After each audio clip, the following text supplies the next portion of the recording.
everyone. I am here today, even though Jemi encompasses a lot of different areas in terms of health and wellness, I'm here to talk about nutrition, which is a huge component of either getting better, staying well, or, helping yourself feel better as a general. So today, cancer and nutrition. A lot of us probably know what is cancer, what happens when cells that are not normal grow and spread very fast, abnormal cells. But what can we do then by our food choices to help that? What can we do if either we are sick, or we are trying not to get sick, or we were sick? So our first thing, use food as your medicine. So, nutrition for when you don't have cancer. That can either mean you are in remission or you're just trying to prevent getting sick. So, eat a balanced diet, rich in whole foods. What are whole foods? Whole foods are essentially foods that come from the earth. They are foods from the ground. They are not processed. So we have to think, what are our goals? Hopefully trying to stay well and keep our bodies in as healthy a state as possible by dietary and lifestyle choices. So, benefits of good nutrition during cancer treatment. Staying stronger, maintaining your weight so you're not losing drastic amounts of weight, lowering your risk of infection, healing and recovering faster, and it will help you feel more energized and a better sense of how you can help you tolerate treatments and side effects. So, main components of nutrition for cancer. Proteins. Healthy lean protein, including fish, lean meats, nuts and beans, fats, heart-healthy fats, walnuts, olive oil, avocado, carbohydrates, fiber-rich carbohydrates, whole food carbohydrates, water, minerals, and vitamins, antioxidants, and phytonutrients. A lot of people may think, well, how do I know where to get all of these things? The easiest way to sort of go into that is by eating the rainbow, getting a variety of different foods in different colors. There's a lot of people who they make their plate up of the rainbow and they choose, a red vegetable and green and purple. And that's really the easiest way to get it into you. So, a few cancer-fighting foods. These are things that we want to promote eating, keep eating.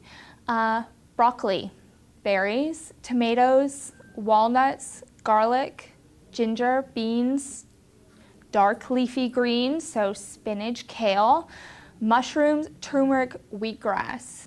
Things like turmeric, which is really good for anti-inflammatory, so it's really good for helping reduce inflammation. So things not to eat. This is an important one. Foods high in saturated fats, so the kind of fats that we don't want, really heavy, red meats and things like that. Hydrogenated oils, so processed hydrogenated oils. Processed meats such as bacon or bologna, for example, are meats that we should be eliminating in our diet. Excessive alcohol, keeping our alcohol intake under control, and obviously refined and added sugars. So that's a big one. A lot of people are sort of talking about sugars at the moment, especially in conjunction with cancer. It's a huge one at the moment. But what I really want to emphasize and what's really important to keep in mind is we're talking about refined sugars especially. So added sugars, the white sugars that we add to things. That's not necessarily just talking about things like fruit. People have a lot of concern and misunderstanding, I guess I would say, with the difference between what refined sugar is and fruit. They sort of throw them all in the same category. My favorite topic, and all of my clients will tell you, and because I go on and on about them, is fiber. I love fiber, and the difference between the sugar that you might find in a fruit and the sugar that you'd find just in a chocolate chip cookie or whatever is the fiber. The fruit obviously has fiber built into it. So we go into it. Free radicals versus antioxidants. This is how I love to describe it, especially to kids. They really like this sort of picture. Free radicals being the villains, antioxidants being the superheroes. So we go in. So what are some free radicals? Like it says, they're the robbers. They attack and snatch energy from other cells to satisfy themselves. Sources of free radicals. Your immune system can be one. Stress, pollution, radiation, sunlight, ingested substances. So this goes more into the food side of things, which I've been discussing. Alcohol, smoked and barbecued food, deep fried foods, which once again goes back to what we were saying in the stop section, the do not eat section. So, some more sources of free radicals. This is more of a visual thing for those of us who are visual. Goes to inflammation, air pollution, smoking, radiation, UV light, metabolism can basically cause, DNA damage. So, antioxidants. These are some antioxidants, very happy antioxidants doing their job. They are going in and fighting off basically the free radicals. You can see them there. The free radicals are the little black splodges. So, some sources of antioxidants. Funnily enough, it comes back into what we were talking about earlier. It's about eating your rainbow. The more colorful and vibrant the food is, the more likely it's going to have an array of antioxidants in it. So, some of the best sources of antioxidants: purple, red, and blue grapes. Once again, they're very colorful, very rich in color. Blueberries, red berries, so raspberries, strawberries, nuts, such as walnuts, dark green veggies. I don't know if any of you are noticing, but it's sort of playing back into what we talked about earlier. Weirdly enough, that's how it works. A lot of the things, whether you're trying to eat healthy for specific reasons, such as cancer prevention or whatever, it goes into the play as what you should be eating even if you are perfectly healthy. This is what we should all be eating every day. So sweet potatoes and orange veggies, whole grains, beans, tomatoes. So these are just some of the best sources of antioxidants, but like I said, eat the rainbow. Get as vibrant and as rich of a colorful plate as you can, and there's a good chance you're going to be consuming quite a bit of antioxidants. Natural things, by the way, not candies. Those can be quite bright as well.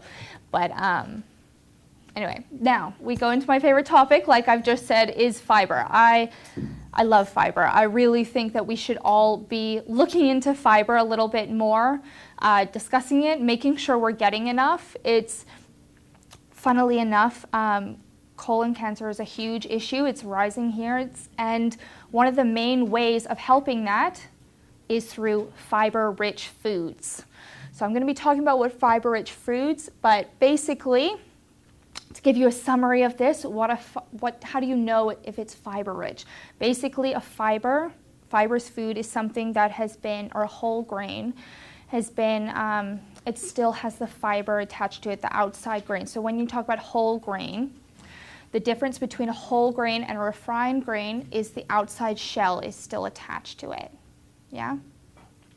So rice, for example, brown rice versus white rice, it still has the outside shell part of it. So this is quite interesting. So recommended that women age 50 and younger consume 25 grams, and men 50 and younger consume 38 grams of fiber each day. For people older than 50, women are recommended to consume 21, and men recommended to consume 30 grams of fiber each day. So these are a few fiber-rich foods. Get on the bran wagon. So wheat, corn, and rice bran. Take a trip to Bean Town, making sure you're getting enough of those beans. Go berry picking, actually, because the berries have all of the seeds in them. That's where a lot of the fiber comes in. Wholesome whole grains, like I said, I just discussed, that's a difference between a refined grain and a whole grain. You have to make sure it's still got the outside shell a part of it. Peas, glorious peas, including things like sweet peas or pigeon peas are also really rich in fiber.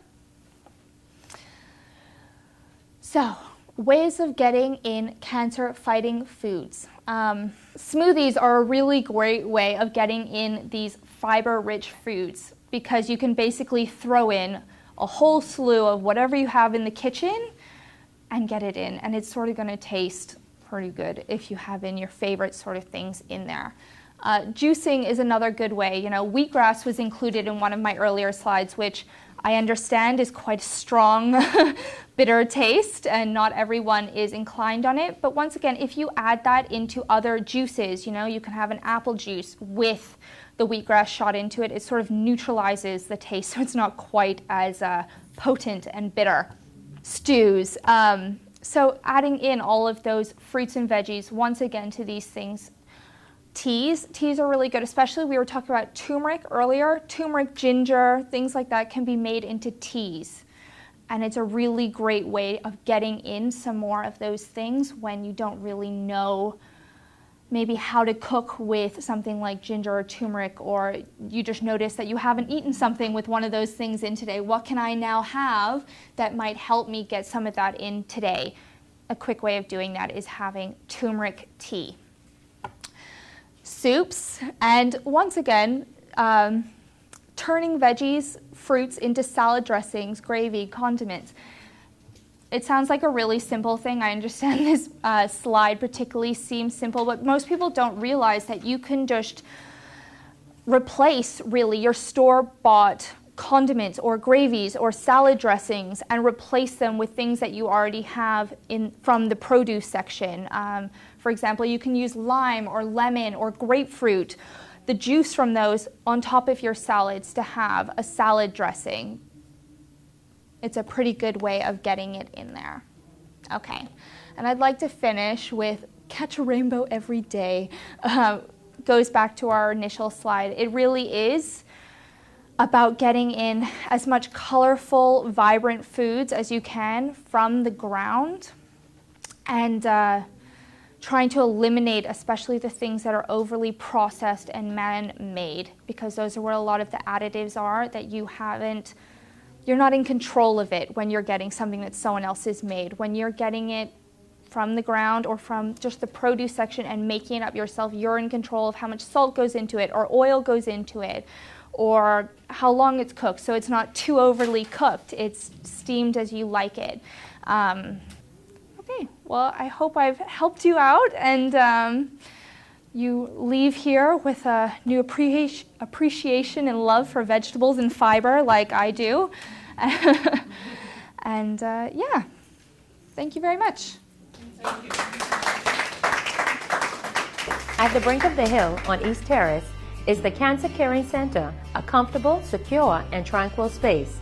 This two-story facility has 10 spacious double-occupancy bedrooms, each with an adjoining balcony that overlooks southern New Providence. It's the ideal home away from home for our Family Island patients. Patients referred by our branches in Abaco, Central, South, North Andros, Cat Island, San Salvador, Luthra, Exuma, and Freeport Grand Bahama, as well as other family islands, receive white glove treatment. The Caring Center is staffed by a qualified team who exemplify the center's motto, caring and sharing. For more information about the Cancer Society's Cancer Caring Center, call us at 323-4482 or 323-4441.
At the brink of the hill on East Terrace is the Cancer Caring Center, a comfortable, secure, and tranquil space. This two-story facility has 10 spacious double occupancy bedrooms, each with an adjoining balcony that overlooks southern New Providence. It's the ideal home away from home for our Family Island patients. Patients referred by our branches in Abaco, Central, South, North Andros, Cat Island, San Salvador, Luthra, Exuma, and Freeport Grand Bahama, as well as other Family Islands, receive white glove treatment. The Caring Center is staffed by a qualified team who exemplify the center's motto, caring and sharing. For more information about the Cancer Society's Cancer Caring Center, call us at 323-4482 or 323-4441.